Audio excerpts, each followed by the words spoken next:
नमस्कार, उत्तराखंड समाचार में आपका स्वागत है। मैं हूं योगेश धस्माना। आइए सबसे पहले नजर डालते हैं इस वक्त की हेडलाइंस पर। केंद्रीय गृह सचिव अजय कुमार भल्ला ने चारधाम यात्रा प्रबंधन के लिए कमेटी गठन के दिए निर्देश। मुख्य सचिव राधा रतूड़ी से यात्रा के संबंध में लिया फीडबैक।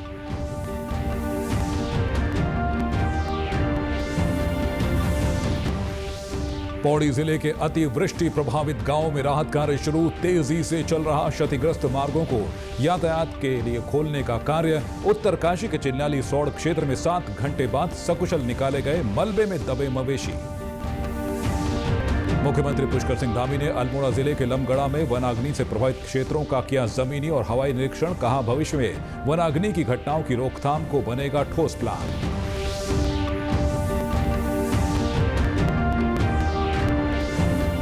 और प्रदेश भर में श्रद्धा पूर्वक मनाई गई बुद्ध पूर्णिमा। हरिद्वार ऋषिकेश में बड़ी संख्या में श्रद्धालुओं ने पवित्र गंगा में लगाई डुबकी। और अब समाचार विस्तार से। केंद्रीय गृह सचिव अजय कुमार भल्ला ने भविष्य में चारधाम यात्रा प्रबंधन की रणनीति के लिए कमेटी का गठन करने के निर्देश दिए हैं। उन्होंने जरूरत पड़ने पर यात्रा मार्ग पर क्राउड मैनेजमेंट के लिए एनडीआरएफ और आईटीबीपी की मदद लेने के भी निर्देश दिए हैं। इसके साथ ही उन्होंने जमीनी स्तर पर यात्रा प्रबंधन को लेकर कड़ी निगरानी रखने पर जोर दिया है। केंद्रीय गृह सचिव अजय कुमार भल्ला ने आज चारधाम यात्रा के संबंध में वर्चुअल माध्यम से राज्य के मुख्य सचिव राधा रतूड़ी से अपडेट लिया। उन्होंने मुख्य सचिव को धामों, यात्रा मार्गों व ठहराव स्थलों में यात्रियों की रिपोर्ट प्रतिदिन गृह मंत्रालय को भेजने के निर्देश भी दिए हैं। केंद्रीय गृह सचिव ने हम लोगों को सपोर्ट करने के लिए ये वीसी रखी थी और ये उन्होंने पूछा कि अगर आपके यात्रा व्यवस्था में अगर कहीं भी कोई मदद चाहिए, केंद्र सरकार भी मदद करेगी। उन्होंने सेंट्रल सीएपीएफ फोर्स के लिए भी कहा कि आईटीबीपी एनडीआरएफ के कुछ एक्स्ट्रा फोर्स यहाँ है, उसको हम लोग यात्रा में क्राउड मैनेजमेंट के लिए यूज कर सकते हैं। दूसरी बात, हम लोगों ने सभी प्रदेशों को जहाँ से ज्यादा यात्री आते हैं, जो टॉप 5 प्रदेश हैं जहाँ से अधिक यात्री चारधाम में आते हैं, उत्तर प्रदेश, मध्य प्रदेश, राजस्थान, गुजरात, महाराष्ट्र, 5 जगह मैंने भी बात कर ली है मुख्य सचिवों से और केंद्रीय गृह सचिव ने भी उनसे बात करी है। और ये मैसेज सब जगह मीडिया के माध्यम से भी दिया है कि यात्री रजिस्ट्रेशन करा के ही आए। जिस तिथि में यात्रियों का रजिस्ट्रेशन है उस तिथि में ही चारधाम के लिए आए। प्रदेश के मैदानी जिलों में गर्मी जहां लोगों को असहज किए हुए है, वहीं कई पहाड़ी जिलों में झमाझम बारिश स्थानीय निवासियों के लिए राहत के साथ आफत भी बन रही है। बीती शाम अतिवृष्टि से पौड़ी और उत्तरकाशी जिले के कुछ हिस्से प्रभावित हुए हैं, जहां स्थानीय प्रशासन राहत कार्य संचालित कर रहा है। पौड़ी के बीरोंखाल विकासखंड में अतिवृष्टि से जीवई, सुकई और कुंडजोली गांव के घरों को नुकसान हुआ है। हालांकि जनहानि नहीं हुई है, लेकिन लोगों के घरों में बारिश के पानी के साथ आया मलबा भर गया और जलापूर्ति ठप हो गई। सतपुली बैजरो मोटर मार्ग का 30 मीटर से अधिक हिस्सा फरसाड़ी के पास पूरी तरह क्षतिग्रस्त हो गया। इसके अतिरिक्त अन्य जगह भी यह मोटर मार्ग क्षतिग्रस्त हुआ है। सुकई गांव के 20 घरों में मलबा भरा हुआ है। जिला आपदा प्रबंधन टीम ने प्रभावित परिवारों को फूड पैकेट उपलब्ध कराए हैं। फरसाड़ी और कुंडजोली गांव की पेयजल आपूर्ति ठप हो गई है, लिहाजा जिला प्रशासन प्रभावित क्षेत्रों में टैंकरों से जलापूर्ति करा रहा है। फरसाड़ी गांव की 2 डाट पुलिया क्षतिग्रस्त हो गई, जिससे गदेरे का पानी घरों में घुस गया। अतिवृष्टि से किसी तरह की जनहानि की सूचना नहीं है। मतलब शाम को 3 बजे हमारे घर की बगल भर मथी बटिक बादल फट और आप देख सकते हो कि मेरी घर स्थिति कम हुई और मेरे परिवार में मेरी सास जी, मेरा ससुर जी, मेरी बेटी, मेरा हस्बैंड जी और जिट जी इनका माप चाह हम, लेकिन हमको मतलब अब रहना की ठिकाना नीचे परेशानी हुई कि हमल का खैर हम चाहना चाह कि शासन प्रशासन हम तई रहना का घर दिया, जगह जमीन दिया, जितना भी हो सकलो हम तक आर्थिक सहायता दिया, लेकिन हमारी आर्थिक कंडीशन बहुत खराब है। मैं भी बेरोजगार छूँ, मेरे हस्बैंड भी बेरोजगार छी। वहीं पौड़ी के जिलाधिकारी डॉक्टर आशीष चौहान ने बताया है कि अतिवृष्टि से प्रभावित 4 गांवों में राहत कार्य तेजी से चल रहे हैं। अतिवृष्टि से बाधित राष्ट्रीय राजमार्ग को सुचारू कर दिया गया है, जबकि स्टेट हाईवे को ठीक करने के लिए काम चल रहा है। बैजरो के निकटवर्ती क्षेत्र में ये अतिवृष्टि की सूचना कल मिली थी और उसमें 4 गांवों के प्रभावित होने की सूचना थी। तो उक्त क्रम में आपदा प्रबंधन की जितनी भी टीम्स हैं और वेरियस डिपार्टमेंट्स को डायरेक्शंस दे दिए गए थे फॉर्चुनेटली कल जो NH और SH32 बंद हुआ है हमारा, तो NH ओपन हो गया था मॉर्निंग में ही, और 3 गांवों की कनेक्टिविटी को रिस्टोर कर दिया गया है। और अभी भी 2 JCB स्टेट हाईवे को ओपन कर रही हैं, तो जल्दी ही वो भी ओपन होने वाला है। सिमिलरली जो 20 घरों में मलबा सुखई गांव में आया है, तो उसमें जो मुआवजे से संबंधित राशि वितरित की जानी है, तो SDM वहीं पे है, तो जो भी होगा शीघ्रातिशीघ्र उसमें कार्रवाई होने वाली है। और पावर सप्लाई को रिस्टोर करने का काम चल रहा है, और साथ ही आपका जो वाटर सप्लाई की स्कीम है उसमें सुखई गांव में जो टैंकर्स के थ्रू पानी का टेम्पररी अरेंजमेंट किया गया, और बाकी भी अल्टरनेटिव अरेंजमेंट्स किए जा रहे हैं। वहीं दूसरी ओर उत्तरकाशी के आपातकालीन परिचालन केंद्र से प्राप्त जानकारी के अनुसार जिले के चिन्याली सौड़ तहसील क्षेत्रांतर्गत गढ़वालगाड़ में अत्यधिक वर्षा के कारण गौशाला ढह गई। एक बैल व भैंस गौशाला के मलबे में दब गए। रेस्क्यू टीमों ने 7 घंटे तक लगातार प्रयास के बाद मध्यरात्रि दोनों मवेशियों को मलबे से सकुशल बाहर निकाल लिया। अगली खबर का रुख करेंगे। मुख्यमंत्री पुष्कर सिंह धामी ने आज अल्मोड़ा जिले के लमगड़ा क्षेत्र में वनाग्नि से प्रभावित क्षेत्रों का जमीनी और हवाई निरीक्षण किया। मुख्यमंत्री लमगड़ा विकासखंड स्थित कल्याणिका डोल आश्रम के वार्षिक सम्मेलन में भी शामिल हुए, जहां उन्होंने आचार्य पीठ का औपचारिक शुभारंभ किया। मुख्यमंत्री धामी ने कहा कि इस साल आग से काफी नुकसान हुआ है। बारिश होने से वनाग्नि अब पूरी तरह नियंत्रण में आ चुकी है। भविष्य में वनाग्नि की घटनाएं न हो, इसके लिए ठोस प्लान तैयार किया जा रहा है। वनाग्नि अब पूरी तरह से नियंत्रण में आ गई है, और शुरुआत के दिनों में जरूर हमारे लिए बड़ा चुनौती थी, बड़ा चैलेंज था, लेकिन सब लोगों ने लग के उस पर काम किया है, और भगवान इंद्रदेव ने भी हम पर कृपा करी है।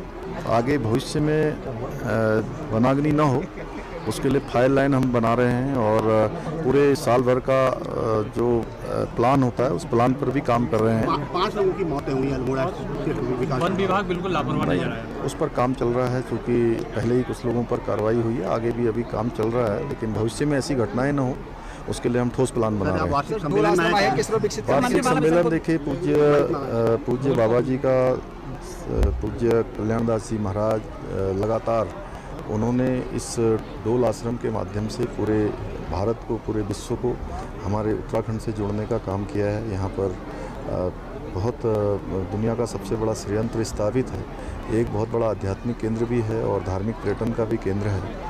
हम तो प्रार्थना करेंगे कि हर वर्ष ये कार्यक्रम होता है, बाबा जी का हमको लंबे समय तक उनका आशीर्वाद और मार्गदर्शन मिलता रहे, इससे ये हमारा क्षेत्र, हमारा राज्य आगे बढ़े। बुद्ध पूर्णिमा आज प्रदेश भर में श्रद्धा पूर्वक मनाई गई। राजधानी देहरादून में विभिन्न स्थानों पर लोगों ने एकत्र होकर भगवान बुद्ध की प्रतिमा और चित्रों पर पुष्प अर्पित किए और पूजा अर्चना की। वहीं हरिद्वार और ऋषिकेश में बुद्ध पूर्णिमा के अवसर पर बड़ी संख्या में श्रद्धालुओं ने पवित्र गंगा में डुबकी लगाई। हरिद्वार में कड़ी सुरक्षा के बीच सुबह से ही गंगा स्नान आरंभ हो गया। विभिन्न राज्यों से बुद्ध पूर्णिमा के स्नान के लिए यहां श्रद्धालु पहुंचे। हर की पैड़ी समेत सभी गंगा घाट सुबह से ही श्रद्धालुओं की भीड़ से खचाखच भरे रहे। आज बुद्ध पूर्णिमा स्नान है और सभी इस बुद्ध पूर्णिमा के उपलक्ष्य में सपरिवार हम लोग यहाँ उपलब्ध हैं। पापों की भी मुक्ति होती है और मन को भी शांति मिलती है। आज बुद्ध पूर्णिमा का स्नान है, तो बुद्ध पूर्णिमा के उपलक्ष्य में हम यहाँ पे गंगा स्नान करने के लिए आए। आज के दिन स्नान करने से सभी पापों की मुक्ति हो जाती है, तो आज का दिन स्नान बहुत विशेष होता है। प्रशासन ने सुरक्षा के दृष्टिगत संपूर्ण क्षेत्र को 7 जोन और 18 सेक्टर्स में विभाजित कर व्यवस्था की। हर जोन और सेक्टर में पुलिस फोर्स के साथ ही अलग से अधिकारियों की तैनाती की गई। बुद्ध पूर्णिमा पर गंगा स्नान का विशेष महत्व बताया जाता है। आज बुद्ध पूर्णिमा का महापर्व है और प्रातः काल से आप देख सकते हैं कि हजारों की संख्या में श्रद्धालु गंगा में आस्था की डुबकी लगा रहे हैं और अपने अपनी मनोकामना गंगा जी के समक्ष अर्पण कर रहे हैं। आज के दिन पितृ पूजा, देव पूजा, गंगा जी की महाविशाल आरती का विशेष महत्व है।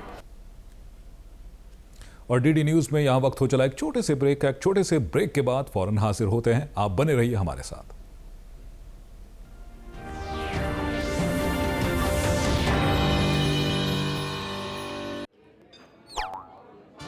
अरे रे, सावधानी हटी तो जेब कट। मेरी ईमेल आईडी और मोबाइल नंबर है बैंक में रजिस्टर्ड। तो डिजिटल पेमेंट में धोखा हुआ कभी तो अलर्ट्स मिलेंगे तभी के तभी। पर पैसे तो गए। नहीं, पैसे नहीं गए। नहीं जो की लापरवाही तो नहीं करनी पड़ेगी भरपाई। और सुनिए, समय से जो की शिकायत मिलेंगे आपको रिफंड सही सलामत। हाँ, अब यह कहता है कि जानकार बनिए, सतर्क रहिए।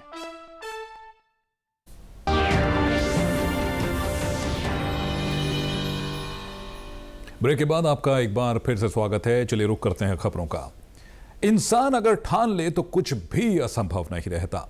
यही साबित किया है बागेश्वर जिले के बिलोना गांव निवासी सुरेश पांडे ने। खेत बंजर हो चुके थे, सुरेश ने इन्हें हरा भरा करने की ठानी। हाड़ तोड़ मेहनत की, बंजर खेतों को उपजाऊ बनाया, फिर जैविक खेती का रास्ता अपनाकर सब्जियां, फल फूल और जड़ी बूटी लगाई तो वही खेत सोना उगलने लगे जो कुछ साल पहले तक बंजर थे। अब यही सुरेश की आजीविका का मुख्य आधार है। वो जैविक खेती के जरिए सालाना 2 लाख रुपए से अधिक की कमाई करने लगे हैं। और यही नहीं, उन्होंने कुछ महिलाओं को मासिक और अन्य महिलाओं को दैनिक रूप से रोजगार भी देना शुरू कर दिया है। 12वीं पास करने के बाद सुरेश ने रोजगार के लिए कई क्षेत्रों में खोज की और अंततः जैविक खेती को ही उन्होंने स्वरोजगार का जरिया बना लिया। सुरेश बताते हैं कि पहले वो सब्जी और अनाज का उत्पादन कर रहे थे, लेकिन अब फूल और जड़ी बूटी की खेती में भी हाथ आजमा रहे हैं। जो आज मैं जड़ी बूटी में कुछ साग सब्जी हॉर्टिकल्चर में भी काम करता हूँ, लंबे समय से कर रहा था। जो आज मैं पहले ऑर्गेनिक खेती कर रहा हूँ, जो जिसके अच्छे रेट है मार्केट में। कुसुम फूल केसर, ऑस्ट्रेलियन केसर कहते हैं, वो लगा रखा है 10-15 नाली में, 20 नाली में। और गैदा लगा रखा है जिसमें हमें अच्छा होगा, हम उसका तेज निकालेंगे। कुछ कंपनी सुखा के ले रही है जो कि अच्छा फ़ायदा है। और रोज़मेरी लगा रखी है, कई जड़ी बूटियाँ लगा रखी है, पुदीना लगा रखा है, जिससे कि गांव के किसानों को भी फ़ायदा हो रहा है और हमें भी फ़ायदा हो रहा है उससे। सुरेश को खेती किसानी के मामले में उद्यान विभाग भी समय समय पर सुरेश को सहयोग कर रहा है। सुरेश पांडे हमारे एक प्रगतिशील फार्मर हैं। ये हमारे संपर्क में आए थे विगत 6 महीने पहले से। और बिलोना क्षेत्र में लगभग 5 नाली में इनका स्वयं का सब्जी उत्पादन, पुष्प उत्पादन आदि का कार्य था। फिर एक प्राइवेट फार्म के साथ टाई अप करके ये लगभग 20 नाली में आज सब्जी का, पुष्प का, जड़ी बूटियों आदि का अच्छा उत्पादन कर रहे हैं। लगातार विभाग के टच में रहते हैं। हम उन्हें टेक्निकल गाइडेंस है या कभी अगर उनके क्षेत्र में कोई कीट व्याधि की समस्या आ जाती है, कोई जैविक उपचार आदि करना है, तो उसके लिए हम लगातार उनको उपलब्ध रहते हैं। तो मेरा सभी फार्मर्स से, सभी ग्रोअर्स से ये कहना है कि वह श्री पांडे जी की मेहनत को देखते हुए आगे आएँ और विभाग के सभी जितने लाभकारी योजनाएं हैं उनका लाभ उठाएंगे। साथ ही अगर जड़ी बूटी से भी कोई वो कार्य करना चाहते हैं तो हम संबंधित विभाग को भी उनके साथ एक टाइप करा देंगे ताकि फार्मर्स को अधिक से अधिक लाभ मिल सके और वो अपनी आजीविका में वृद्धि कर सकें। आओ हम सब योग करें की थीम पर सोवन सिंह जीना विश्वविद्यालय की ओर से योग शिविरों का आयोजन किया जा रहा है। ये योग शिविर अंतर्राष्ट्रीय योग दिवस 21 जून तक आयोजित किए जाएंगे। इन शिविरों के माध्यम से लोगों को योग की जानकारी दी जा रही है व योगाभ्यास कराया जा रहा है। योग शिविर चंपावत जिला मुख्यालय, तहसील परिसर और टनकपुर, सुखीढांग, अमोड़ी, लोहाघाट, देवीधुरा आदि स्थानों में आयोजित किए जा रहे हैं। ट्रेनर भागीरथी सोन का कहना है कि साधकों को विभिन्न आसनों का अभ्यास कराया जा रहा है। उनका कहना है कि सर्वाइकल, थायराइड आदि बीमारियों को योगासन से ठीक किया जा सकता है। सोवन सिंह जीना विश्वविद्यालय की ओर से 21 मई से 21 जून तक निःशुल्क योग शिविर का आयोजन किया जा रहा है, जिसमें मैं यहाँ चंपावत तहसील परिसर में योग प्रशिक्षक के रूप में योग की बारीकियाँ समझा रही हूँ। और उसमें कई लोग आ रहे हैं जिनको कल हमने हलासन हो गया जो सर्वाइकल में काफ़ी फायदेमंद होता है। और क्या कहते हैं, मधुमेह के लिए बेस्ट है वो योगासन, हलासन, उसके बारे में जानकारी दी। और योगाभ्यास कार्यक्रम में आए पंकज पाठक ने बताया कि एसएसजे यूनिवर्सिटी द्वारा 21 मई से योगाभ्यास कार्यक्रम आयोजित किए जा रहे हैं। एसएसजे विश्वविद्यालय अल्मोड़ा की ओर से योग शिविर का आयोजन किया जा रहा है और ये 21 जून तक चलेंगे योग शिविर। उसी के तहत आज यहाँ सरस्वती विद्यालय में जो है योग शिविर का आयोजन किया गया था और उन्होंने इसमें प्रतिभाग किया और बहुत अच्छा लगा मुझे योग करके। तरह तरह के प्राणायाम किया और सही विधि से योग किस तरह से किया जाता है ये प्रशिक्षकों ने बताया। और वहीं एक अन्य प्रतिभागी पीएस बोहरा ने बताया कि विश्वविद्यालय द्वारा जो योगाभ्यास शिविर लगाए जा रहे हैं उनमें विभिन्न प्रकार के आसनों की जानकारी दी जा रही है। अन्य लोगों को भी योग के लिए प्रेरित किया जा रहा है। हमने प्राणायाम, तरह तरह के आसन और जो है कई चीज़ें सीखने को मिली, हमें बहुत अच्छा लगा और हम औरों को भी प्रेरित कर रहे हैं कि आप भी योग के लिए आएँ, आगे बढ़ें।